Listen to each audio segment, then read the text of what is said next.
বর্তমানে বিশ্বের সবচেয়ে জনপ্রিয় ফুটবলার আর্জেন্টিনার বিশ্বকাপজয়ী অধিনায়ক লিওনেল মেসি।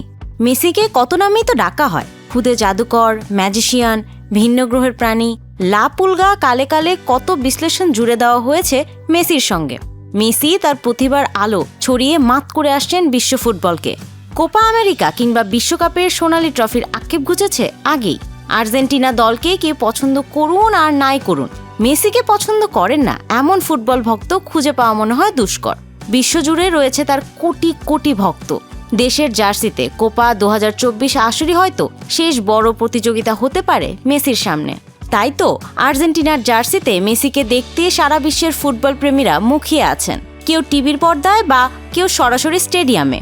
এবারের কোপা আমেরিকা টুর্নামেন্টে আর্জেন্টিনা ও চিলির ম্যাচ দেখতে মাঠে উপস্থিত ছিলেন বাংলাদেশের ছোট পর্দার দুই অভিনেত্রী মেহজাবিন চৌধুরী ও তাসনিয়া ফারিন।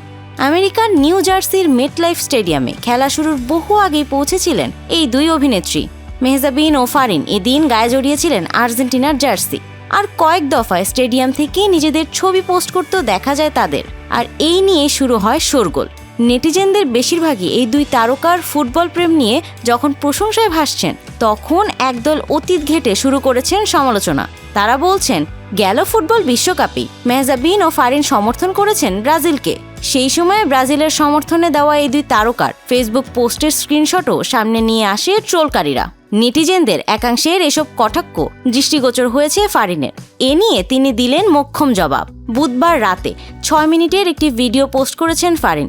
সেখানে তিনি জানিয়েছেন, প্রথমবারের মতো সরাসরি কোপা আমেরিকা দেখতে গেছেন তিনি। তার ভিডিও ক্লিপে স্টেডিয়ামে প্রবেশের আগ থেকে শুরু করে স্টেডিয়ামের বেশ কিছু মুহূর্ত রয়েছে। তবে ক্যাপশনে রয়েছে সমালোচনাকারীদের উদ্দেশ্যে অভিনেত্রীর মোক্ষম সেই জবাব। তিনি লিখেছেন, ফুটবল মানুষকে একত্রিত করে, বিভাজন নয়। আপনি একটি দলকে সমর্থন করার অর্থ এই নয় যে আপনাকে অন্য দলকে ঘৃণা করতে হবে। আমি সবসময়ই মেসির ভক্ত ছিলাম এবং আমি খুব আনন্দিত যে তার খেলা স্বচক্ষে দেখতে পেরেছি। সবাই সেই মুহূর্তটি পায় না। আজকের ম্যাচটি সত্যি উপভোগ করেছি। আসুন ভালোবাসা এবং শান্তি ছড়িয়ে দিন।